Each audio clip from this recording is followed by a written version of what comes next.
Hello students समस्त को स्वागत करुच्ची आपण मान प्रिय यूट्यूब चैनल सीके एकेडमी को।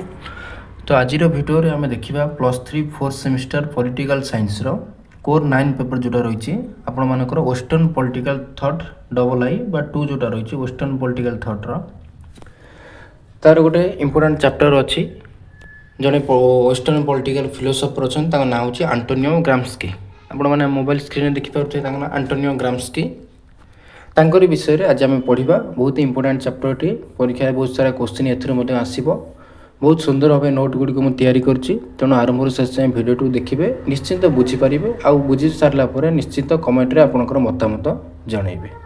तेणु चलते आरंभ करवा ये आंटोनियो ग्राम्स्की विषय आम पढ़ा। तेणु सर्वप्रथमे आम आंटोनियो ग्राम्स्की जीवनी पढ़ा लाइफ स्केच पढ़ा।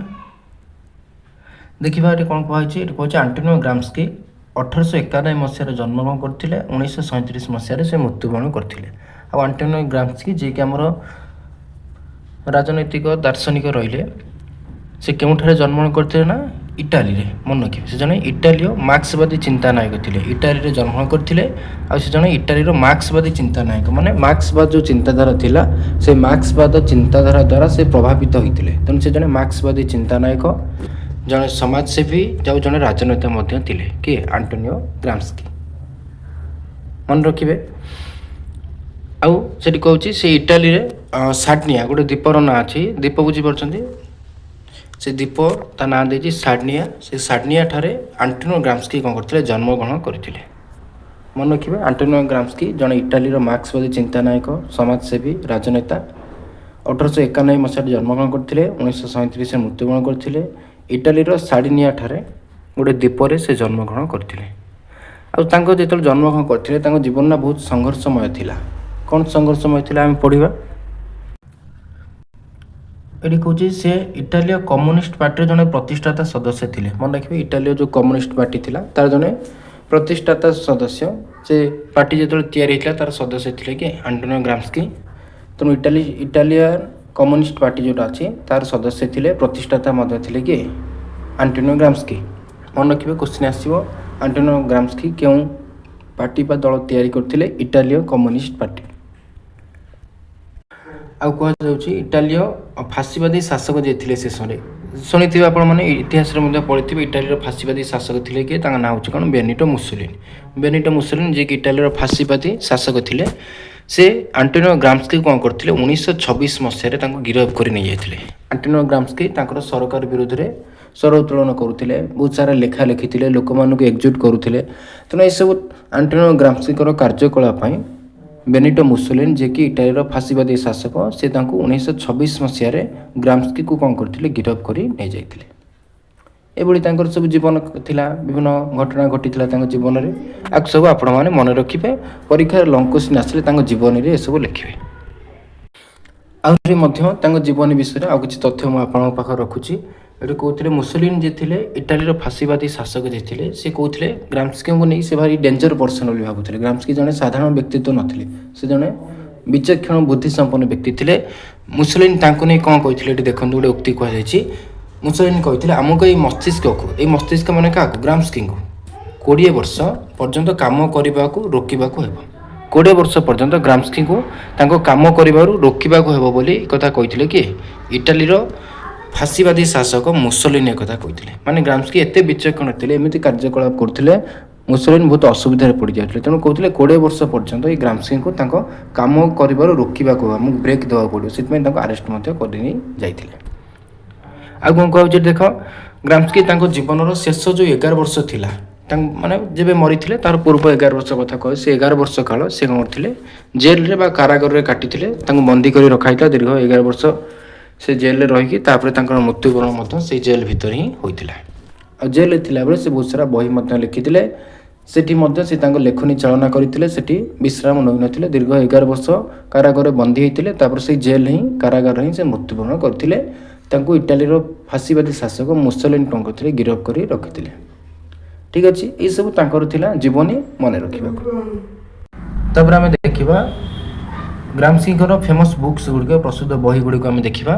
देखो कारागार थिला बेले ग्राम्स्की 30 रु अधिक नोटबुक लिखिते मन रखिए 30 रु अधिक नोटबुक लिखिଛନ୍ତି किए ग्राम्स्की ଯେତେବେଳେ କାରାଗାରରେ ତାଙ୍କୁ ମୁସୋଲିନି କ'ଣ କରିଥିଲେ ବନ୍ଦୀ କରି ରଖିଥିଲେ। ଆଉ କ'ଣ କୁହାହେଉଛି ଯାହା ପରବର୍ତ୍ତୀ ସମୟରେ ରାଜନୀତି ବିଜ୍ଞାନର ଅମୂଲ୍ୟ ସମ୍ପଦ ପାଲଟିଥିଲା। ଆଉ ସେଇ ସବୁ ନୋଟବୁକ୍ ସବୁ ସେ ଲେଖିଥିଲେ ତାକୁ କୁହାଯାଏ ପ୍ରିଜନ୍ ନୋଟବୁକ୍। ଆମେ ଆଗକୁ ପଢ଼ିବା ଏଠି ମଧ୍ୟ ଅଛି 30 ରୁ ଅଧିକ ନୋଟବୁକ୍ ଲେଖିଥିଲେ ଗ୍ରାମ୍ସ୍କି କାରାଗାରରେ ଥିଲାବେଳେ। ଆଉ ଏସବୁ ପରବର୍ତ୍ତୀ ସମୟରେ ଗୋଟେ ରାଜନୀତି ବିଜ୍ଞାନର ଅମୂଲ୍ୟ ସମ୍ପଦ ପାଲଟି ଯାଇଥିଲା। ରାଜନୀତି ବିଜ୍ଞାନକୁ ଏହା ବହୁତ ସାରା ସାହାଯ୍ୟ କରୁଥିଲା ଆଗକୁ ବଢ଼ିବାରେ ସାହାଯ୍ୟ କରୁଥିଲା କେଉଁଟା ଏଇ ବହି ଗୁଡ଼ିକ ଯେଉଁଗୁଡ଼ିକ ଗ୍ରାମ୍ସ୍କି ଲେଖିଥିଲେ। ଠିକ୍ ଅଛି ତାପରେ ତାଙ୍କର ବହି ଗୁଡ଼ିକ କ'ଣ ଫେମସ୍ ବହି ଗୁଡ଼ିକ ଆମେ ପଢ଼ିବା। ତାପରେ ଏଠି କୁହାଯାଉଛି ଆଉ ଗୋଟେ ବହି ତୁମେ ପଢ଼ିବା ପ୍ରିଜନ୍ ନୋଟବୁକ୍।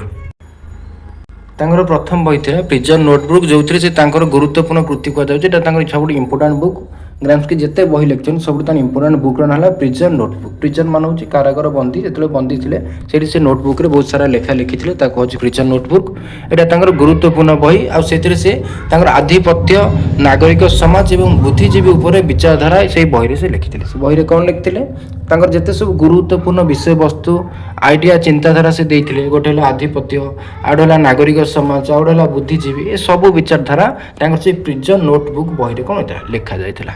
ତେଣୁ ମନେ ରଖିବେ ପରୀକ୍ଷା ଯଦି ଆସିବ ଗ୍ରାମ୍ସ୍କିଙ୍କର ଯେଉଁ ଆଧିପତ୍ୟ ହେଜିମନି ଆଇଡ଼ିଆ ନାଗରିକ ସମାଜ ସିଭିଲ୍ ସୋସାଇଟି ବୁଦ୍ଧିଜୀବୀ ଇଣ୍ଟେଲେକ୍ଚୁଆଲ ଏସବୁ ଯେଉଁ ଆଇଡ଼ିଆ ଥିଲା ଏଇଟା ସେ ତାଙ୍କର କେଉଁ ବହିରେ ଲେଖିଛନ୍ତି ଏ ବିଷୟରେ ତେଣୁ ଏହାର ଆନ୍ସର୍ ହେଇଯିବ ପ୍ରିଜନ୍ ନୋଟବୁକ୍। ଠିକ୍ ଅଛି ଆକୁ ମନେ ରଖିବେ। ତେଣୁ ତାଙ୍କର ଆଉ ଗୋଟେ ବହି ମଧ୍ୟ ଅଛି ଦ ମଡର୍ନ ପ୍ରିନ୍ସ ଆଉ ଏକ ବହି ସେ ଲେଖିଥିଲେ ଯେଉଁଥିରେ ସେ ମାକିଆଭେଲି ଆପଣ ଜାଣିଥିବେ ମାକିଆଭେଲି ଆଗରୁ ପଢ଼ିଛନ୍ତି ମାକିଆଭେଲି ଦେଇଥିଲେ ଦ ବୁକ୍ ଦ ପ୍ରିନ୍ସ। ତେଣୁ ସେ ମାକିଆଭେଲିଙ୍କର ଯେଉଁ ପ୍ରିନ୍ସ ବହି ଚିନ୍ତାଧାରା ଥିଲା ତାକୁ ଆଧାର କରି ସେ କମ୍ୟୁନିଷ୍ଟ ପାର୍ଟିର ଭୂମିକା ବିଷୟରେ ଲେଖିଥିଲେ କେଉଁଥିରେ ମଡର୍ନ ପ୍ରିନ୍ସ ବହିରେ। ମାନେ ମାକିଆଭେଲି ଯେଉଁ ଆଇଡ଼ିଆ ସବୁ ଲେଖିଥିଲେ ପ୍ରିନ୍ସ ବହିରେ ତାଙ୍କୁ ସେ ଆଧାର କରିକି ସେଇ ତାଙ୍କ ଆଇଡ଼ିଆ ରହିଲା ତା ସହିତ କମ୍ୟୁନିଷ୍ଟ ପାର୍ଟି ଯେଉଁ ଥିଲା ଇଟାଲୀର କମ୍ୟୁନିଷ୍ଟ ପାର୍ଟି ତାର ଭୂମିକା କ'ଣ ରହିଛି ଶାସନ କ୍ଷେତ୍ରରେ ପଲିଟିକ୍ସରେ ତାକୁ ସେ ବର୍ଣ୍ଣନା କରିଛନ୍ତି କେଉଁ ବହିରେ ମଡର୍ନ ପ୍ରିନ୍ସ ବହିରେ। କ୍ୱେଶ୍ଚିନ୍ ଆସେ ପିଲାମାନେ କନଫ୍ୟୁଜ୍ ହେଇଯାନ୍ତି ପ୍ରିନ୍ସ ଲେଖିଛନ୍ତି ଦ ପ୍ରିନ୍ସ ହେଲା ମାକିଆଭେଲି ଲେଖିଛନ୍ତି ମଡର୍ନ ପ୍ରିନ୍ସ ଯଦି ପଚାରେ ସେଟା ଲେଖିଛନ୍ତି କିଏ ଆଣ୍ଟୋନିଓ ଗ୍ରାମ୍ସ୍କି। ଠିକ୍ ଅଛି ତେଣୁ ଏସବୁ ତାଙ୍କର ଫେମସ୍ ବୁକ୍ସ ଆକୁ ମଧ୍ୟ ମନେ ରଖିବେ। ତାପରେ ଦେଖ ଏବେ ଆମେ ଗ୍ରାମ୍ସ୍କିଙ୍କର ଶକ୍ତିର ଯେଉଁ ଧାରଣା ଅଛି କନସେପ୍ଟ ଅଫ୍ ପାୱାର ଆପଣମାନଙ୍କର ସିଲାବସ୍ରେ ଅଛି ପାୱାର କନସେପ୍ଟ ଗ୍ରାମ୍ସ୍କିଙ୍କର ସେ ପାୱାର କନସେପ୍ଟକୁ ଆମେ ଏବେ ପଢ଼ିବା ସମସ୍ତେ ମନ ଦେଇ ଶୁଣିବେ ନିଶ୍ଚିତ ବୁଝିପାରିବେ। ପାୱାର କନସେପ୍ଟ ତାଙ୍କର କ'ଣ ଦେଖିବା ଏଠି କୁହାଯାଉଛି ଗ୍ରାମ୍ସ୍କିଙ୍କର ଯେଉଁ ଶକ୍ତିର ଧାରଣା ଥିଲା ସେଟା ପାରମ୍ପରିକ ରାଜନୈତିକ ଚିନ୍ତାଧାରାଠୁ ସମ୍ପୂର୍ଣ୍ଣ ଭିନ୍ନ। ଯେଉଁ ପାରମ୍ପରିକ ରାଜନୈତିକ ଚିନ୍ତାଧାରା ଥିଲା ଯେ କ୍ଷମତାଶାଳୀ ବ୍ୟକ୍ତି ସେ କେବଳ ଶକ୍ତି ନିଏ ଜୋରଜାର ମୂଳକତାର ନୀତି ଥିଲା ଶାସକ ଶାସନ କରେ ଏସବୁ ଯେଉଁ ପାରମ୍ପରିକ ଚିନ୍ତାଧାରା ଥିଲା ସବୁ ଶକ୍ତିକୁ ନେଇକି ଗ୍ରାମ୍ସ୍କିଙ୍କର ଆଇଡ଼ିଆ ଟିକେ ଭିନ୍ନ ଅଟେ ସମ୍ପୂର୍ଣ୍ଣ ଭିନ୍ନ ଅଟେ ହେଲା। ଆଉ କହୁଛି ସେ କେବଳ ସରକାର ଏବଂ ବନ୍ଧୁକକୁ ଶକ୍ତି ବୋଲି ମାନୁନଥିଲେ ଯେ ଆମେ ମାନେ ସାଧାରଣ କହିଲେ କ'ଣ ଶକ୍ତି କହିଲେ ବୁଝିବା କ'ଣ ସରକାରଙ୍କ କଥା ସରକାରଙ୍କ ପାଖରେ କ୍ଷମତା ଅଛି ଯାହା ପାଖରେ ବନ୍ଧୁକ ଅଛି ଯାହା ପାଖରେ ଶକ୍ତି ଅଛି ତାକୁ ଆମେ ଶକ୍ତି ମାନୁଛନ୍ତି। କିନ୍ତୁ ଗ୍ରାମ୍ସ୍କି ଶକ୍ତି କେବଳ ସରକାର ଓ ବନ୍ଧୁକ ଶକ୍ତିକୁ ମାନୁନଥିଲେ ଆଉ କାହାକୁ ତାହେଲେ ଶକ୍ତି ମାନୁଥିଲେ ତାଙ୍କ ମତରେ ଶକ୍ତି ହେଉଛି ଏକ ଜଟିଳ ପ୍ରକ୍ରିୟା ଯାହା ସମାଜରେ ପ୍ରତିଟି ସ୍ତରରେ ରହିଥାଏ। ଶକ୍ତି ବା ପାୱାର ହେଉଛି ଗ୍ରାମ୍ସ୍କି ମତରେ ଗୋଟେ ଜଟିଳ ପ୍ରକ୍ରିୟା ଗୋଟେ କ୍ରିଟିକାଲ ପ୍ରୋସେସ୍ ଆମେ କହିପାରିବା ଜଟିଳ ପ୍ରକ୍ରିୟା ଯେଉଁଥିରେ ସମାଜର ପ୍ରତିଟି ସ୍ତରରେ ସମାଜର ବିଭିନ୍ନ ସ୍ତର ଅଛି ଉଚ୍ଚ ନିମ୍ନ ମଧ୍ୟମ ଲୋକମାନେ ଅଛନ୍ତି ତେଣୁ ସମାଜର ବିଭିନ୍ନ ସ୍ତରରେ ଶକ୍ତି କ'ଣ ହୋଇଥାଏ ମହଜୁଦ ହେଇକି ରହିଥାଏ। ଶକ୍ତି କେବଳ ସରକାର ବନ୍ଧୁକ ଜୋର ବଳଶାଳୀ ଲୋକ ତା ପାଖରେ ଶକ୍ତି ନଥାଏ ବରଂ ପ୍ରତିଟି ସ୍ତରରେ ସମାଜରେ ଶକ୍ତି ରହିଥାଏ। ଏମିତି ଗୋଟେ ଆଇଡ଼ିଆ ଦେଇଛନ୍ତି କି ଗ୍ରାମ୍ସ୍କି ସମାଜର ପ୍ରତିଟି ସ୍ତରରେ ଶକ୍ତି ରହୁଛି ଶକ୍ତି ଗୋଟେ ଜଟିଳ ପ୍ରକ୍ରିୟା ଶକ୍ତିଟା ଗୋଟେ ସରଳ ପ୍ରକ୍ରିୟା ନୁହେଁ। କ'ଣ ତାକୁ ଆମେ ଡିଟେଲ୍ସରେ ପଢ଼ିବା ଏବେ ଦେଖିବା ମନ ଦେଇ ସମସ୍ତେ ଶୁଣିବେ ଏଠି ଦେଖନ୍ତୁ। ତାପରେ ଆମେ ପଢ଼ିବା ଶକ୍ତିର ଦୁଇଟି ମୁଖ୍ୟ ରୂପ ଡୁଆଲ ନେଚର ଅଫ୍ ପାୱାର ମାନେ ଏଇଥିରେ ଆମେ କ'ଣ ପଢ଼ିବା ନା ଶକ୍ତିକୁ ଆମେ କେମିତି ଶାସକମାନେ କ'ଣ କରିଥାନ୍ତି ପାଇଥାନ୍ତି ଶକ୍ତିଟା କେମିତି ସେ ବଜାୟ ରଖନ୍ତି ତାକୁ ଆମେ ଏଇଥିରେ ପଢ଼ିବା ଜଣ ତୁମେ ଶକ୍ତି ପାଇବ କେମିତି ଶକ୍ତି ତ ମିଳିବ କେଉଁ ଉପାୟରେ ଶକ୍ତି ମିଳେ ସେଇ ବିଷୟରେ ଆମେ ପଢ଼ିବା। ଶକ୍ତିର ଦୁଇଟି ପ୍ରମୁଖ ରୂପ ଏଠି କୁହାଯାଉଛି। ଏଠି ଦେଖନ୍ତୁ କ'ଣ କୁହାଯାଇଛି ପଢ଼ିଲେ ଜାଣିପାରିବେ। ଏଠି କହୁଛି ଗ୍ରାମ୍ସ୍କିଙ୍କ ଅନୁସାରେ ଶାସକ ଶ୍ରେଣୀ ନିଜର ଶକ୍ତି ବଜାୟ ରଖିବା ପାଇଁ ଦୁଇଟି ପନ୍ଥା ଆପଣାନ୍ତି। ଶାସକ ଶ୍ରେଣୀ ମାନେ ରୁଲର କ୍ଲାସ୍ ମାନେ ଦୁଇ ଗୋଟି ପନ୍ଥା ଦୁଇ ଗୋଟି ଉପାୟରେ ଶକ୍ତି ବଜାୟ ରଖିଥାନ୍ତି ମାନେ ଶକ୍ତିଟାକୁ ନିଜ ହାତରେ ରଖିଥାନ୍ତି ଦୁଇଟି ଉପରେ। କ'ଣ ଦୁଇଟି ଉପରେ ଏଠି ଗ୍ରାମ୍ସ୍କି କହୁଛନ୍ତି ସେ ଏହାକୁ ସେଞ୍ଚୁଆର ଗୋଟେ ଜୀବ ଏଟା ଗୋଟେ କମ୍ପାରିଜନ୍ କରାଯାଇଛି ତୁଳନା କରାଯାଇଛି। ଦେଖନ୍ତୁ ବହୁତ ଇଜି ମୁଁ ଆପଣମାନେ ବୁଝିବା ପାଇଁ କେତେ ସହଜରେ ନୋଟ୍ ମଧ୍ୟ କରୁଛି। ଏଠି ଗ୍ରାମ୍ସ୍କି କ'ଣ କରୁଛନ୍ତି ତାଙ୍କ ବହିରୁ ପୁରା ମୋ ଡିଟେଲ୍ସ ସେଟା ଆଣିଛି ସେ ଶକ୍ତି ଯେଉଁ ଜଣେ ଶାସକ ବଜାୟ ରଖୁଛି ତାକୁ ଦୁଇ ଗୋଟି ପନ୍ଥାରେ ସେ ଶକ୍ତିକୁ ବଜାୟ ରଖୁଛି। ଗ୍ରାମ୍ସ୍କି କ'ଣ କରୁଛନ୍ତି ସେ ଶକ୍ତି ଯେଉଁ ଶାସକ ଜଣକ ପାଉଛି ଦୁଇଟି ଉପାୟରେ ତାକୁ ଗୋଟେ ଜୀବ ସହିତ ତୁଳନା କରିଛନ୍ତି। ଗ୍ରୀକ୍ର ଗୋଟେ ପୁରାଣ ଅଛି ତାର ଗୋଟେ ଜୀବ ଅଛି ତାର ନାଁ ହେଉଛି କ'ଣ ସେଞ୍ଚୁଆର ତାର ଶରୀର ଅଧା ମଣିଷ ଆଉ ଅଧା ଶରୀର ହେଉଛି କ'ଣ ଘୋଡ଼ା ଘୋଡ଼ା ଘୋଡ଼ା ଭଳିଆ ଅଧା ଶରୀର ଆଉ ଅଧା ଶରୀର ହେଉଛି କ'ଣ ମଣିଷ, ଏଇଟା ହେଉଛି ସେଞ୍ଚୁଆର। ଦୁଇଟା ଗୁଣ ରହିଲା, ମଣିଷ ଗୁଣ ରହିଲା, ଘୋଡ଼ା ଗୁଣ ରହିଲା କାହା ପାଖରେ, ସେଞ୍ଚୁଆର ଜୀବ ପାଖରେ। ଏଇଟା ଗ୍ରୀକ୍ରେ ଦେଖାଯାଏ। ଗ୍ରାମ୍ସ୍କି କହୁଛନ୍ତି ଶକ୍ତି ଯେଉଁ ଜଣେ ଶାସକ ବଜାୟ ରଖେ ସେଇଟା ଦୁଇ ଗୋଟି ଉପାୟରେ ଆପଣେଇକି ରଖେ। ଯେମିତି ଏଠି ଗୋଟେ ଜୀବ କଥା କୁହାଗଲା, ତା ପାଖରେ ଦୁଇଟା ରୂପ ରହୁଛି, ମଣିଷ କଥା ଘୋଡ଼ା କଥା। ସେଇଭଳି ଶକ୍ତି ମଧ୍ୟ ଜଣେ ଶାସକ ବଜାୟ ରଖୁଛି ଦୁଇ ଗୋଟି ଉପାୟରେ, ମାନେ ଏଠି ଗ୍ରାମ୍ସ୍କି ତୁଳନା କରିଛନ୍ତି। ବୁଝିପାରିଲେ? ଦେଖିବା କେଉଁ ଦୁଇଟି ଉପାୟରେ ଶାସକ ଜଣକ ଶକ୍ତି ବଜାୟ ରଖୁଛି, ଶକ୍ତି ନିଜ ପାଖରେ ରଖୁଛି, କେଉଁ ଦୁଇଟା ଉପାୟରେ ପଢ଼ିବା ଏବେ। ପ୍ରଥମ ଉପାୟ ହେଲା ସମ୍ମତି, କନସେଣ୍ଟ ବା ମନକୁ ଜିତିବାଟି। ଅତି ସରଳ କଲେ ମନ ଜିତିବା, କନସେଣ୍ଟ ସମ୍ମତି। ଏହି ଉପାୟରେ ଶାସକ ଜଣକ ଶକ୍ତି ବଜାୟ ରଖେ। କ'ଣ କନସେଣ୍ଟ ସମ୍ମତି କ'ଣ ବୁଝିବା? ଠିକ୍ ଅଛି, ଏହା ହେଉଛି ଏକ ବୌଦ୍ଧିକ ସାଂସ୍କୃତିକ ଶକ୍ତି। ଯେଉଁ ସମ୍ମତି କୁହାଗଲା କନସେଣ୍ଟ, ଗୋଟେ ଇମ୍ପୋର୍ଟାଣ୍ଟ ଶୁଣନ୍ତୁ। କନସେଣ୍ଟ ବା ସମ୍ମତି ହେଉଛି ଗୋଟେ ବୌଦ୍ଧିକ ସାଂସ୍କୃତିକ ଶକ୍ତି। এটা বলপূর্বক শক্তি নয়, এটা হচ্ছে ଗୋଟେ ବୌଦ୍ଧିକ ସାଂସ୍କୃତିକ ଶକ୍ତି। ମନେ ରଖିବେ, ଏଠି କ'ଣ ହୁଏ, ଲୋକମାନଙ୍କୁ ବୁଝେଇ ସୁଝେଇ ସେମାନଙ୍କ ସମର୍ଥନ ହାସଲ କରାଯାଏ। ଲୋକମାନଙ୍କୁ ଜୋର ଜବରଦସ୍ତି ବନ୍ଧୁକ ଦେଖାଇ ଡରେଇ ଧମକେଇ ଏଠି ଶକ୍ତିକୁ ପ୍ରୟୋଗ କରାଯାଏ ନାହିଁ, ବରଂ ଲୋକମାନଙ୍କୁ ବୁଝେଇ ସୁଝେଇ ତାଙ୍କର ମନକୁ ଜିତିକି ସମର୍ଥନ ନିଆଯାଏ। ଶାସକ ଜଣକ ଯିଏ ଶାସକ କରିବ, ଶାସକ ଜଣକ ଯିଏ ଶାସନ କରିବ, ସେ କ'ଣ କରେ, ଲୋକମାନଙ୍କୁ ବୁଝେଇ ସୁଝେଇକି ତାଙ୍କ ମନକୁ ଜିତିକି ତାଙ୍କଠାରୁ ସମର୍ଥନ ହାସଲ କରେ। ଲୋକମାନେ ଆପଣେ ଚାହିଁ କ'ଣ କରନ୍ତି, ସେ ଶାସକକୁ ସମର୍ଥନ ଦେଇଦିଅନ୍ତି। ତାକୁ କୁହାଯାଉଛି ସମ୍ମତି। ବୁଝିପାରୁଛନ୍ତି? ଏଇଟା ହେଉଛି ଗୋଟେ ବୌଦ୍ଧିକ ସାଂସ୍କୃତିକ ଶକ୍ତି, ଯେଉଁଠି ଲୋକମାନଙ୍କୁ ବଳପୂର୍ବକ ନୁହଁ ବରଂ ବୁଝେଇ ସୁଝେଇ ତାଙ୍କଠାରୁ ସମର୍ଥନ ହାସଲ କରାଯାଏ। ଶାସକ ଜଣକ ଲୋକମାନଙ୍କୁ ବୁଝେଇ ସୁଝେଇ ତାଙ୍କ ସମର୍ଥନ ନେଇକି ସେମାନଙ୍କୁ ଶାସନ କରନ୍ତି, ଯାହାଦ୍ୱାରା ଲୋକମାନେ ବିରୋଧ କରନ୍ତି ନାହିଁ। ବୁଝିବା ଏଠି ଉଦାହରଣ କ'ଣ, କେମିତି ଏଠି ସମ୍ମତି ନିଆଯାଏ? ଗୋଟେ ଉଦାହରଣ ଦେଇଛି, ଆପଣମାନେ ବୁଝିବାକୁ ସହଜ ହେବ। ଏଠି କହୁଛି ସ୍କୁଲରେ ପିଲାମାନଙ୍କୁ ଶିଖାଯାଏ ଯେ ନିୟମ ମାନିବା ଗୋଟେ ଭଲ ପିଲାର ଲକ୍ଷଣ। ଛୋଟ ପିଲାମାନେ ତାଙ୍କୁ କୁହାଯିବ ଯେଉଁ ପିଲା ନିୟମ ମାନେ ସିଏ ହେଉଛି ଗୋଟେ କ'ଣ ଭଲ ପିଲାର ଲକ୍ଷଣ। ନିୟମ ମାନିବା ଭଲ ପିଲାର ଲକ୍ଷଣ, ଏଇଟା ପିଲାମାନଙ୍କୁ ଶିଖାଗଲା। ପିଲାମାନେ ଯେତେବେଳେ ବଡ଼ ହେଲେ ସେମାନେ କ'ଣ କଲେ, ସରକାର ଯେକୌଣସି ନିୟମ କରନ୍ତି ପିଲାମାନେ ତାକୁ ବିନା ପ୍ରଶ୍ନରେ ବିନା ବାଧାରେ ମାନିଥାନ୍ତି। ସ୍କୁଲରେ ସେମାନେ ପଢ଼ିଛନ୍ତି, ନିୟମ ଯେ ମାନେ ସେ ଭଲ ପିଲା, ତେଣୁ ପିଲାମାନଙ୍କର ସେଇ ଆଦତଟା ରହିଲା। ପିଲାମାନେ ବଡ଼ ହେଲେ ଯେତେବେଳେ ସରକାର ଯେଉଁ ନିୟମ ଆଣିଲେ ପିଲାମାନେ ତାକୁ ବିନା ପ୍ରତିବନ୍ଧକ ମାନିଲେ। ତେଣୁ ଏହା କ'ଣ ହେଲା ନା, ଶିକ୍ଷା ମାଧ୍ୟମରେ ଗୋଟେ ସମ୍ମତି ସୃଷ୍ଟି ହେଲା। ପିଲାମାନେ ଛୋଟରୁ ପଢ଼ି ଆସିଛନ୍ତି, ଶିକ୍ଷାରେ ତାଙ୍କୁ କୁହାଯାଇଛି ନିୟମ ମାନିବା ଭଲ ପିଲା। ତେଣୁ ବଡ଼ ହେଲେ ଯେତେବେଳେ ସେମାନେ ସରକାରଙ୍କ ନିୟମକୁ କ'ଣ କଲେ, ମାନିଲେ। ତେଣୁ ଏଠି ଶିକ୍ଷା କ'ଣ କଲା, ପିଲାମାନଙ୍କୁ ବୁଝେଇଲା ବା ପିଲାମାନଙ୍କର ସମ୍ମତିକୁ ନେଲା। ଶିକ୍ଷା ମାଧ୍ୟମରେ ପିଲାମାନେ ସମ୍ମତି ଦେଲେ ସରକାରଙ୍କୁ, ସରକାର ଯାହା ନିୟମ କରିବେ ଆମେ କ'ଣ କରିବୁ, ମାନିବୁ। କାରଣ ଛୋଟବେଳୁ ସେମାନେ ଏଇଟା ଶିଖି ଆସିଛନ୍ତି। ବୁଝିପାରୁଛନ୍ତି ଉଦାହରଣ କ'ଣ? ଛୋଟବେଳେ ସେମାନେ ଶିଖିଲେ ଯେ ଗୋଟେ ନିୟମ ମାନିବା ଭଲ ପିଲାର ଲକ୍ଷଣ। ବଡ଼ ହେଲେ ଯେତେବେଳେ ସେଇ ଢାଞ୍ଚା ତାଙ୍କ ପାଖରେ ରହିଲା, ତେଣୁ ସରକାର ଯେତେବେଳେ ପରବର୍ତ୍ତୀ ସମୟରେ ଯେଉଁ ନିୟମ ଆଣିଲେ ନାଗରିକମାନେ ତାକୁ ବିନା ବାଧାରେ ମାନିଲେ। ତେଣୁ ଏଠି ଶିକ୍ଷା ମାଧ୍ୟମରେ ସେମାନେ ସମ୍ମତି ପ୍ରକାଶ କଲେ, ଛୋଟବେଳୁ ସେମାନେ ପଢ଼ି ଆସିଛନ୍ତି। ତେଣୁ ଏଇଟା ହେଲା କ'ଣ, ସମ୍ମତି। ତେଣୁ ଏଇଟା ହେଲା ପ୍ରଥମ ରୂପ, ପ୍ରଥମ ଉପାୟ, ଯାହା ହେଲା ସମ୍ମତି, କନସେଣ୍ଟ ବା ମନକୁ ଜିତିବା। ଏହି ଉପାୟରେ ଶାସକ ଜଣକ ଶକ୍ତିର ପ୍ରୟୋଗ କରିଥାଏ ବା ଶକ୍ତିକୁ ନିଜ ହାତରେ ରଖିଥାଏ। ଦ୍ୱିତୀୟ ପଢ଼ିବା, ତାପରେ ଦ୍ୱିତୀୟ ଉପାୟ କ'ଣ, ଯେଉଁ ଉପାୟ ଶାସକ ଶକ୍ତିକୁ ବଜାୟ ରଖିଥାଏ।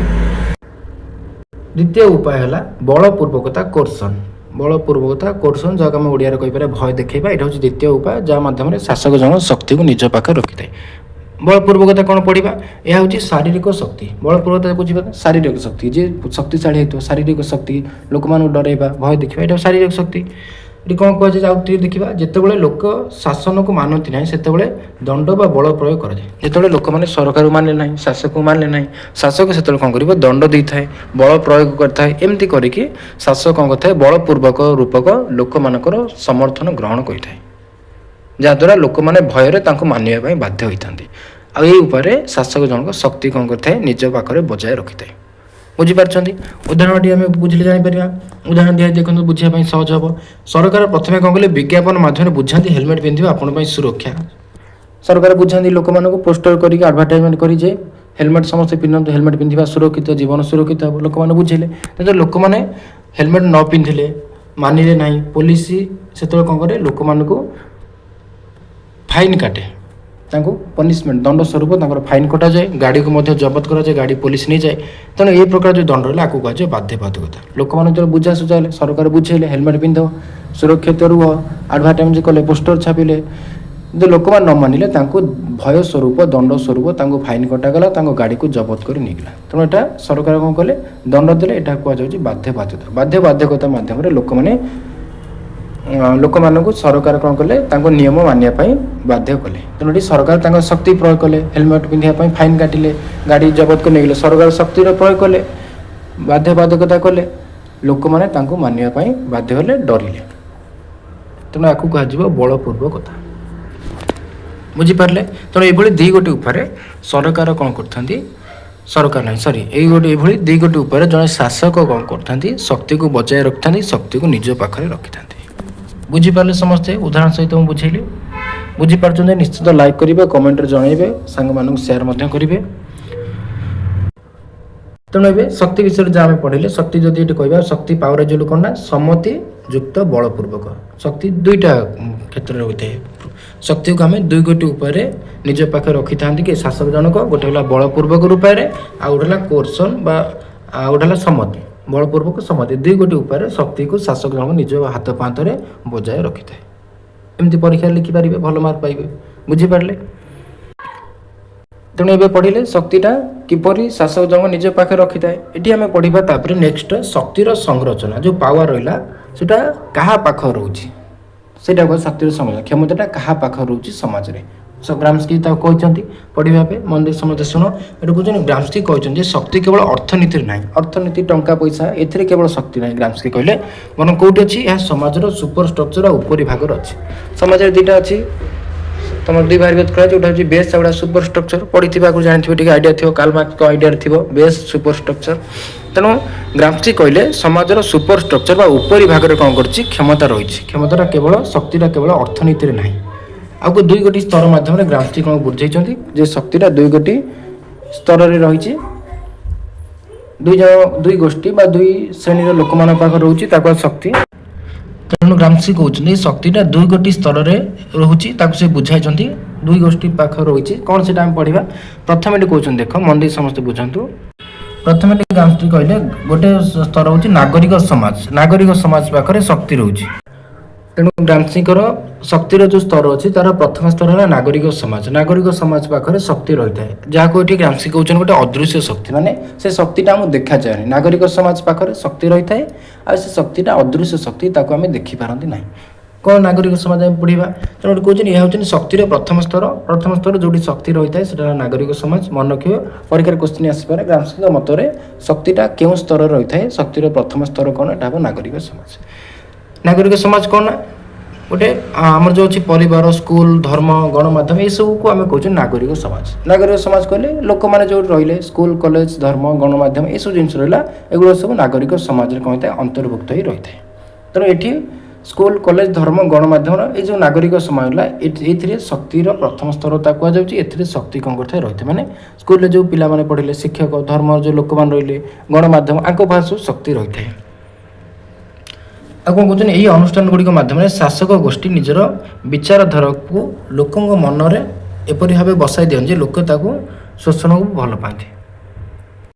ବୁଝ ଏଠି କ'ଣ କୁହାଯାଉଛି। ପ୍ରଥମେ ଜାଣିଲେ ନାଗରିକ ସମାଜ ହେଉଛି ଶକ୍ତିର ପ୍ରଥମ ସ୍ତର। ନାଗରିକ ସମାଜ କାହାକୁ କହିଲା, ଯେଉଁ ସ୍କୁଲ, କଲେଜ, ଧର୍ମ, ଗଣମାଧ୍ୟମ, ପରିବାର ଏସବୁ ଯେଉଁ ରହିଲା, ଏଗୁଡ଼ାକ ନାଗରିକ ସମାଜ ଆମେ କହିଲେ।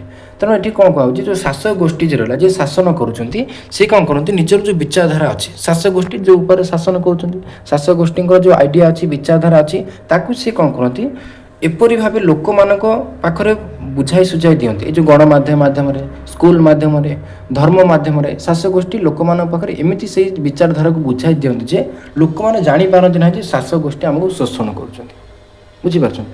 ସ୍କୁଲ, କଲେଜ, ଧର୍ମ, ଗଣମାଧ୍ୟମ ଏସବୁ ମାଧ୍ୟମରେ ଶାସକ ଗୋଷ୍ଠୀ ନିଜର ବିଚାରଧାରାକୁ ଏମିତି ଲୋକମାନଙ୍କ ପାଖରେ ପହଞ୍ଚାନ୍ତି, ଲୋକମାନଙ୍କୁ ଏମିତି ବୁଝାଇ ଦିଅନ୍ତି ଯେ ଲୋକମାନେ ଜାଣିପାରନ୍ତି ନାହିଁ ଯେ ଏମାନେ ଆମକୁ ଶୋଷଣ କରୁଛନ୍ତି ବୋଲି। ତାକୁ ଗ୍ରାମ୍ସ୍କି ଗୋଟେ ୱାର୍ଡ଼ରେ କହୁଛନ୍ତି, ତାକୁ କୁହାଯାଉଛି ଆଧିପତ୍ୟ। ବୁଝିପାରୁଛନ୍ତି? ମାନେ ଆମେ ଏମିତି ଗୋଟେ କଥା କହିବା ଅନ୍ୟ ଜଣଙ୍କୁ ଯେମିତି ଆମେ ପ୍ରମାଣ କରିଦେବା ଯେ ଆମେ ତାର ହିତ ପାଇଁ କହୁଛେ, କିନ୍ତୁ ବାସ୍ତବରେ ଆମେ ତାର କ୍ଷତି ଚାହୁଁଥିବା। ସେମିତି ଶାସକ ଗୋଷ୍ଠୀ ନିଜର ବିଚାରଧାରାକୁ ଏମିତି ଗଣମାଧ୍ୟମ, ଶିକ୍ଷା, ସ୍କୁଲ, କଲେଜ ମାଧ୍ୟମରେ ଲୋକମାନଙ୍କ ନିକଟରେ ପହଞ୍ଚାଇଥାନ୍ତି ଯେ ଲୋକମାନେ ଜାଣିପାରନ୍ତି ନାହିଁ ଯେ ସେମାନେ ତାଙ୍କୁ ଶୋଷଣ କରୁଛନ୍ତି ବୋଲି। ତେଣୁ ଏଇଭଳି ନାଗରିକ ସମାଜରେ ଶକ୍ତି ରହିଥାଏ। ସ୍କୁଲ, କଲେଜ, ପରିବାର, ବିଦ୍ୟାଳୟ ଏସବୁ କ୍ଷେତ୍ରରେ ଶକ୍ତି ସ୍ତର ରହିଥାଏ। ଆଉ ଶାସକ ଗୋଷ୍ଠୀମାନେ ଏସବୁ ସଂସ୍ଥା ମାଧ୍ୟମରେ ଶକ୍ତିର ପ୍ରୟୋଗ କରିଥାନ୍ତି। ଠିକ୍ ଅଛି, ବୁଝିପାରିଲ? ଶକ୍ତିର ଦ୍ୱିତୀୟ ସ୍ତର କୁହାଗଲା, ସେଠି ପଡ଼ିଲେ ନାଗରିକ ସମାଜ। ଏଠି ଆଉ ଗୋଟେ ସମାଜ ଥିଲା, ତାକୁ ହେଉଛି ରାଜନୈତିକ ସମାଜ, ଯାହାକୁ ଦୃଶ୍ୟମାନ ଶକ୍ତି। ପ୍ରଥମ ପଢ଼ିଥିଲେ ନାଗରିକ ସମାଜ ହେଉଛି କ'ଣ, ଅଦୃଶ୍ୟ ଶକ୍ତି। ଆମେ ଶକ୍ତିକୁ ଦେଖିପାରିବେ ନାହିଁ, କିନ୍ତୁ ଭିତରେ ଭିତରେ ଶାସକମାନେ ଆମର ଶୋଷଣ କରୁଥିବେ, ଆମକୁ ସେଇଟା ଜଣାପଡ଼ିବ ନାହିଁ, ସେଇଟା ହେଉଛି ଅଦୃଶ୍ୟ ଶକ୍ତି। राजनैतिक समाज हूँ दृश्यमान शक्ति कौन एटा बुझा एटा हूँ शक्तिर द्वितीय स्तर मान द्वितीय स्तर ये द्वितीय स्तर में शक्ति रही है हूँ राजनैतिक समाज कौन ना जो सरकार पुलिस सेना अदालत ये सब जो रहा एगुड़ा हूँ राजनैतिक समाज सरकारी जो कर्मचारी रही पुलिस रही सैन्य बाहिनी मान रही अदालत रहा एगुड़ा सब हूँ राजनैतिक समाज एमाने कौन करते शक्ति व्यवहार करती डायरेक्टली जिते नागरिक मैंने सम्मति काम करने पुलिस हो सेना हो अदालत एमाने नागरिक मैंने बुझे सुझेले आईन कानून मानवा कहले जो लोक मैंने सम्मति नदेले आईन अनुसार कम न कले बेआईन कार्य कले से कौन करते बलपूर्वक पाखे शक्तिर प्रयोग करते अदालत दंड दिखती पुलिस गिरफ करें सेना मैंने बंदी कर दिखती तेणु ये नागरिक मैंने जो सम्मति न दिखती आईन कानून न मानती ये सब राजनैतिक समाज जो विभिन्न अंश गुड़िक रही से कौन करते नागरिक मानक गिरफ करते शक्तिर प्रयोग पाखे करते यहाँ हूँ राजनैतिक समाज यहाँ हूँ शक्तिर द्वितीय स्तर ये शक्ति रही है ये शक्ति को दृश्यमान शक्ति आम देखिपारती अदालत जो दंड दि जाए पुलिस गिरफ कर देखिपार जो शक्ति प्रयोग कर दृश्यमान शक्ति तेणु ये समाज में दुई गोटी स्तर में दुई गोटी क्षेत्र में शक्तिटा कौन होता है व्यवहृत होता है बुझीपारे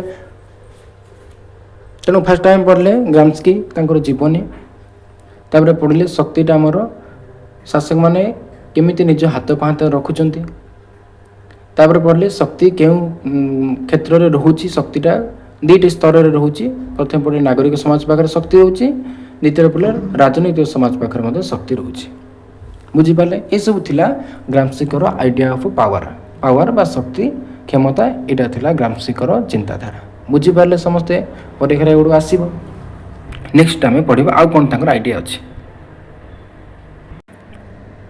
तापर आम भेरी इंपोर्टाट कनसेप्ट पढ़ा ग्राम्स्कीर मेन आइडिया हेजिमनी बा आधिपत्य यहाँ हूँ भेरी इंपोर्टाट परीक्षा आसब ग्राम्स्कीर आउ गोटे आइडिया था आधिपत्य ताको आम पढ़ा देखो ये कौन ये प्रथम कहला हेजिमनी जो शब्दटी रहा ग्रीक शब्द हेजिमोनन आसी हेजेमोनन आसी जोटा कि ग्रीक शब्द मन रखिए हेजिमनी माने आधिपत्य इंग्राजी शब्द हूँ हेजिमनी जहाँकि ग्रीक शब्द हेजेमोनन आसी जार अर्थ कौन होना नेतृत्व तेणु यार अर्थ है नेतृत्व नब मन रखिए ग्रीक शब्द हेजेमोनन जार अर्थ हूँ कौन नेतृत्व से आधिपत्य शब्दटी आसी तेणु ये पारंपरिक भाव यहाँ कौन कहुए गोटे राष्ट्र अन्य राष्ट्र उपर सामरिक प्रभाव कहुए पारंपरिक भाव जो हेजिमोनन शब्द थिला ग्रीक शब्द तार अर्थ थिला कौन गोटे राष्ट्र अन्य राष्ट्र उपर निजर सामरिक प्रभाव जाहिर करे कहुए हेजिमनी आधिपत्य धर गोटे शक्तिशाली राष्ट्र अच्छी अमेरिका आ गोटे दुर्बल राष्ट्र गोटे आफ्रिकार गोटे कंट्री अच्छी तेणु से शक्तिशाली राष्ट्र जो दुर्बल राष्ट्र उपर निजर प्रभाव विस्तार कला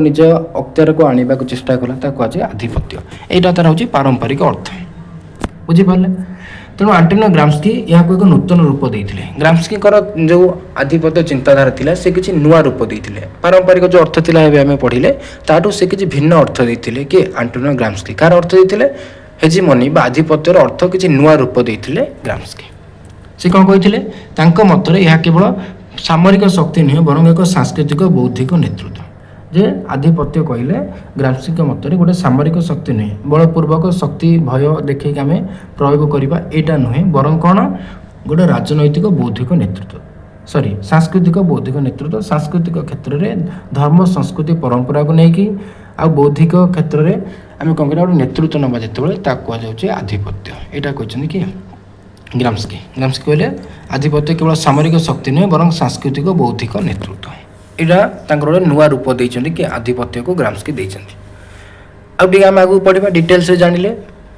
बुझीपार देखा तापर आउ कौन ग्राम्स्की कहते यहाँ जापारे तो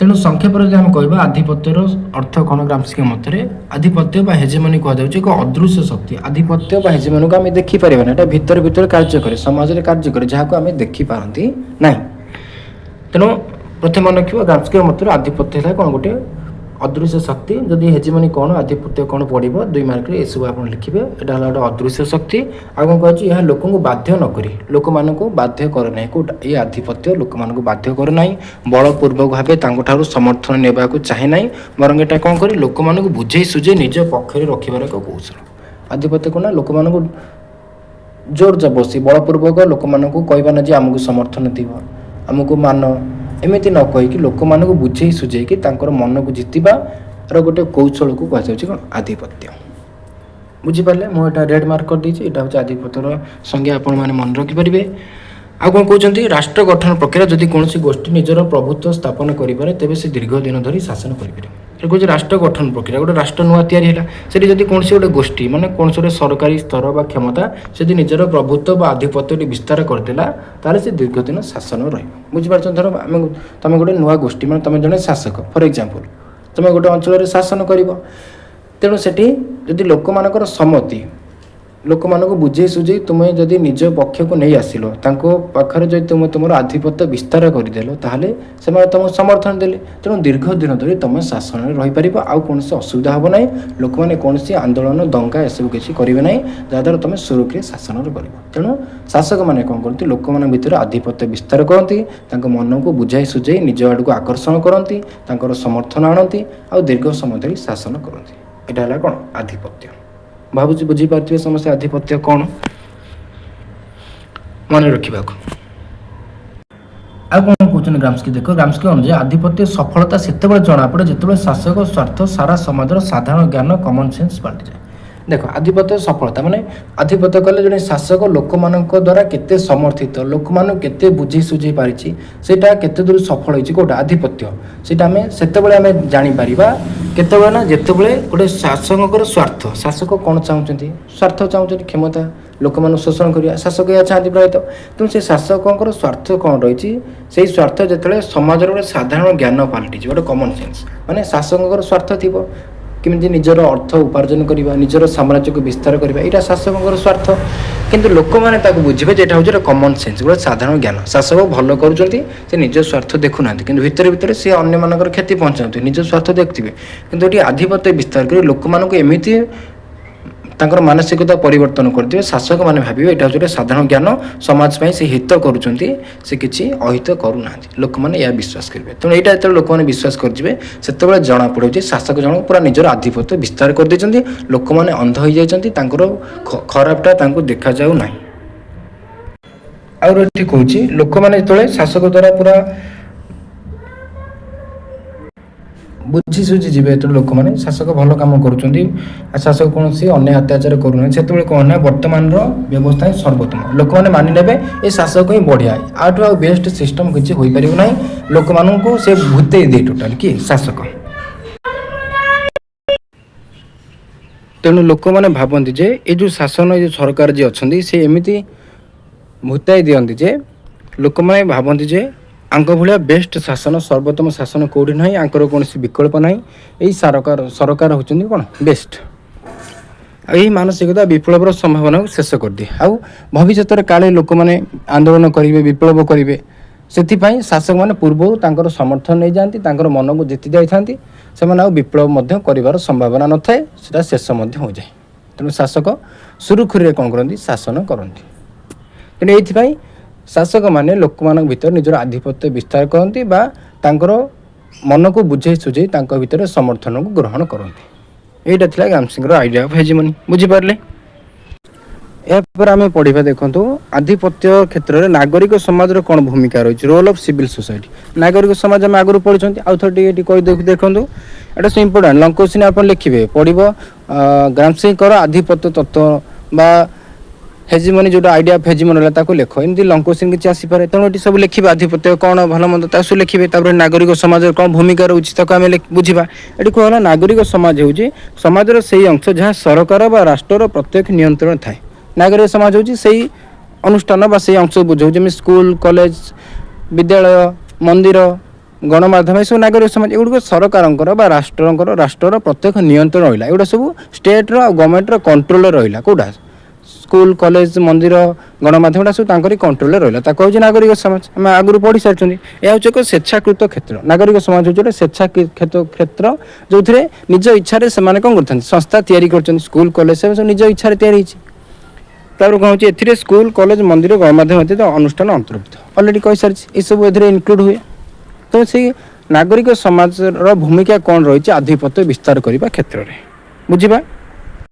ଏଠି କ'ଣ ହେଉଛି ଗ୍ରାମ୍ସ୍କିଙ୍କ ମତରେ ଆଧିପତ୍ୟ ଯେଉଁ ବିସ୍ତାର ହେଉଛି ତା ନାଗରିକ ସମାଜ ମଧ୍ୟରେ ସୃଷ୍ଟି ହୋଇଥାଏ ଯେଉଁ ଶାସକମାନେ ଆଧିପତ୍ୟ ବିସ୍ତାର କରୁଛନ୍ତି ଲୋକମାନଙ୍କୁ ବୁଝେଇ ସୁଝେଇ ତାଙ୍କ ମନକୁ ଜିତି ଯାଉଛନ୍ତି ତାହା ସେମାନେ କେମିତି କରିଥାନ୍ତି ନାଗରିକ ସମାଜକୁ ଅସ୍ତ୍ର ମାଧ୍ୟମରେ ହିଁ ସେମାନେ ସେ ଆଧିପତ୍ୟ ବିସ୍ତାର କରନ୍ତି शासक मैंने आधिपत्य विस्तार करिबारे ए नागरिक समाज ही ताकू सहाय्य करती जहाद्वारा ए नागरिक समाज को अस्त्र करी शासक मैंने लोक मानक मध्य आधिपत्य विस्तार करती मन को जीति था बुझे सुझे समर्थन ग्रहण करती तेणु नागरिक समाज है कौन माध्यम केमी माध्यम देख ये कहूँ स्कूल कॉलेज धार्मिक अनुष्ठान मंदिर मस्जिद चर्च रहा गणमाध्यम रहा खबर कागज परिवार जितेक अनुष्ठान सब रहा मध्यम शासक मैंने विचारधारा को लोक मान मन में भरी था शासक मैंने गणमाध्यम खबर परिवेशन कले स्कूल कॉलेज बही विषय लिखिले मंदिर मस्जिद पाठ कौन धर्म शिक्षा दिया बेले से किसी शासक शासक कथा रोचे तेणु ये विभिन्न संस्था मध्यम शासक मैंने कौन कर निजर विचारधारा को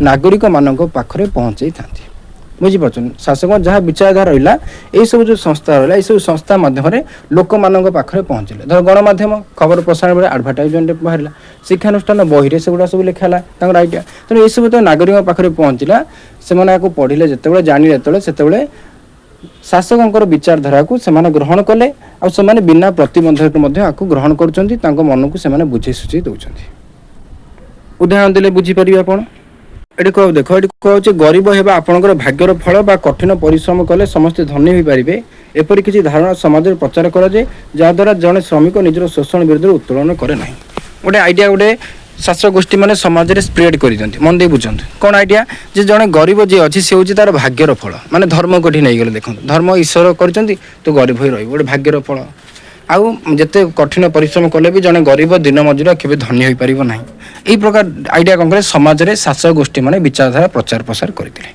जहाँद्वारा कौन है जो श्रमिक बुझीगला मनर विश्वास है मत भगवान गरीब कर गढ़ी तोली मुझे धनी हो पारि ना जिते परिश्रम कले भी तेणु यही आइडिया जो से बुझीगला से इनडायरेक्टली शासक गोष्ठी विचारधारा कौन गला समर्थन देदेला से बिना प्रतिबद्ध शासक गोष्ठी मान शोषण को सहीगला कहला मुझे गरीब केवे धनी हो पारे ना शासक गोष्ठी मैंने जहाँ कले ये मथापाति सहीगला तेणु ये कौन से बिना प्रतिबंधक समर्थन देदेला ये धर्म बा ईश्वर एसबू को आड़ करी शासक गोष्ठी मैंने निजर विचारधारा को नागरिक मान पाखे पहुँचाई देले बुझीपारे तेणु ये नागरिक समाज मध्यम शासक गोष्ठी आइडिया को स्प्रेड करती आ गोटे एग्जांपल नहीं पार गणमाध्यम खबर प्रसारण है स्कूल कॉलेज रे बही जो पाठ पढ़ले नागरिक मान को पढ़ागला कौन धनी मान विषय शासक गोष्ठी मान विषय से सब जो पढ़िले से बुझी सुझी गले जे आम समाज में यही स्तर में रहा आम के आगे बढ़ी पारे ना आम आईन को मानिबा ये सब कथा से माने नागरिक समाज माध्यम शासक गोष्ठी मैंने लोक मान पाखे पहुँचाई दौरान लोक मैंने बिना प्रतिबंध बुझी जाऊँच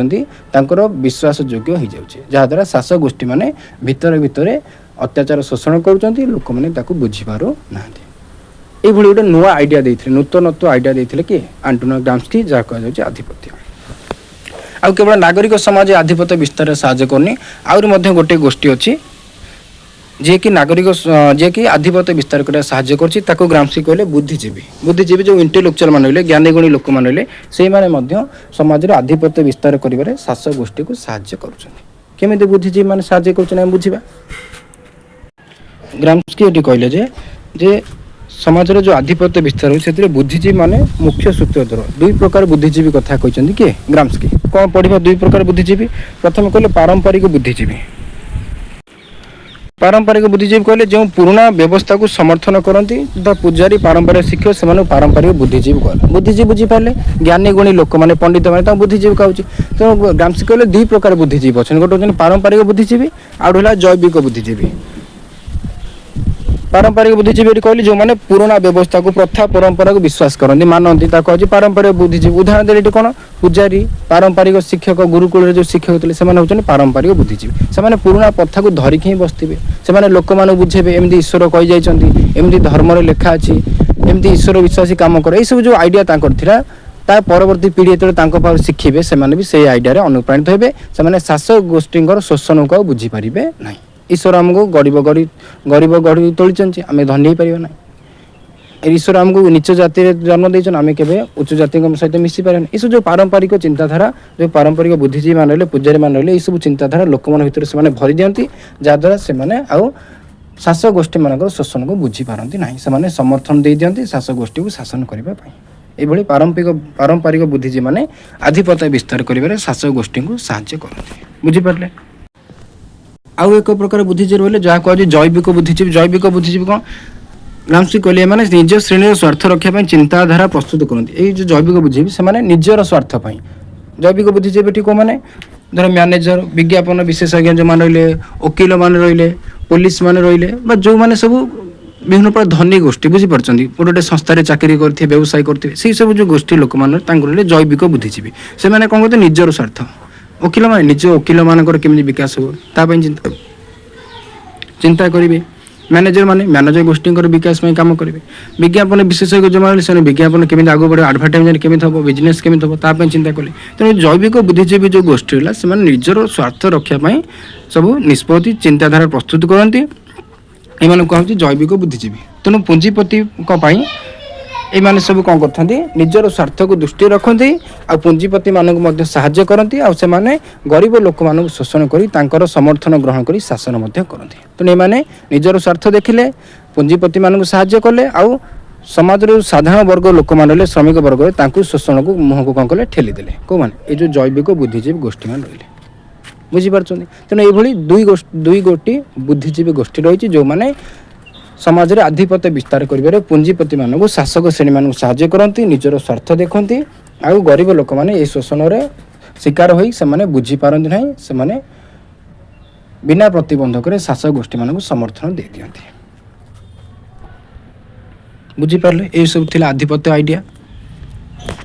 ତେଣୁ ଏଠି କନକ୍ଲୁଜନ ଆମେ ଦେଖିବା ଯେ ଆଧିପତ୍ୟ ହେଉଛି ଗୋଟେ ସାଂସ୍କୃତିକ ଧାରଣାତ୍ମକ ସ୍ୱୀକୃତି। ସାଂସ୍କୃତିକ ବୌଦ୍ଧିକ କ୍ଷେତ୍ରରେ ଆମେ ସ୍ୱୀକୃତି ଦେଇଦେବା, ତାକୁ ଆଧିପତ୍ୟ କୁହାଯାଉଛି। ଆଉ ଏହା କେବଳ ସମ୍ମତି ଉପରେ ଆଧାରିତ, ଲୋକମାନଙ୍କର ସମ୍ମତି ଦ୍ୱାରା ସମ୍ମତି ଉପରେ ଆଧାରିତ ହେଉଛି ଗୋଟେ ଆଧିପତ୍ୟ। ଶାସକ ଗୋଷ୍ଠୀମାନେ ଲୋକମାନଙ୍କ ସମ୍ମତି ସମର୍ଥନ ନେଇକି ତାଙ୍କୁ ବୁଝେଇ ସୁଝେଇ ଆଧିପତ୍ୟ ବିସ୍ତାର କରନ୍ତି। ତାର କହୁଛି ନାଗରିକ ସମାଜ ମାଧ୍ୟମରେ କାମ କରେ। ଆଧିପତ୍ୟଟା କାହା ମାଧ୍ୟମରେ କାମ କରେ ନା? ନାଗରିକ ସମାଜ ମାଧ୍ୟମରେ କାମ କରେ। ତାର କହୁଛି ଲୋକମାନେ ନିଜେ ନିଜକୁ ଶାସନକୁ ସ୍ୱୀକାର କରନ୍ତି। ଲୋକମାନେ ଭାବନ୍ତି ଯେ ଆମେ ନିଜେ ନିଜକୁ ଶାସନ କରୁଛୁ, କିନ୍ତୁ ବାସ୍ତବରେ ପୁଞ୍ଜିପତିମାନଙ୍କ ପାଖରେ ସବୁ କ୍ଷମତା ଥାଏ, ସବୁ ଅର୍ଥ ସମ୍ପତ୍ତି ସବୁ ତାଙ୍କରି ପାଖରେ ଥାଏ। ଏଇଭଳି ଗୋଟେ ନୂଆ ଆଇଡ଼ିଆ ଦେଇଥିଲେ କିଏ? ଗ୍ରାମ୍ସ୍କି। ପାରମ୍ପରିକ ଆଧିପତ୍ୟ ଚିନ୍ତାଧାରାରେ ଗୋଟେ ନୂତନତ୍ୱ ଆଣିଥିଲେ। ଏଇଟା ଥିଲା ତାଙ୍କର ଆଇଡ଼ିଆ। ଆଶା କରୁଛି ସମସ୍ତେ ବୁଝିପାରିଥିବେ। ତେଣୁ ଯଦି ଭିଡ଼ିଓଟି ଭଲ ଲାଗିଥିବ ନିଶ୍ଚିତ ରୂପେ ସାଙ୍ଗମାନଙ୍କୁ ସେୟାର କରିବେ, ଲାଇକ୍ କରିବେ, ସବସ୍କ୍ରାଇବ୍ କରିବେ। ଆର ନେକ୍ସଟ ପାର୍ଟରେ ଆମେ ଗ୍ରାମ୍ସ୍କିର ଆଉ ଗୋଟେ ଆଇଡ଼ିଆ ପଢ଼ିବା। ତେଣୁ ସମସ୍ତଙ୍କୁ ଧନ୍ୟବାଦ। ଜୟ ଜଗନ୍ନାଥ। ପୁଣି ଦେଖା ହେବ ଆଉ ଏକ ନୂଆ ଭିଡ଼ିଓରେ।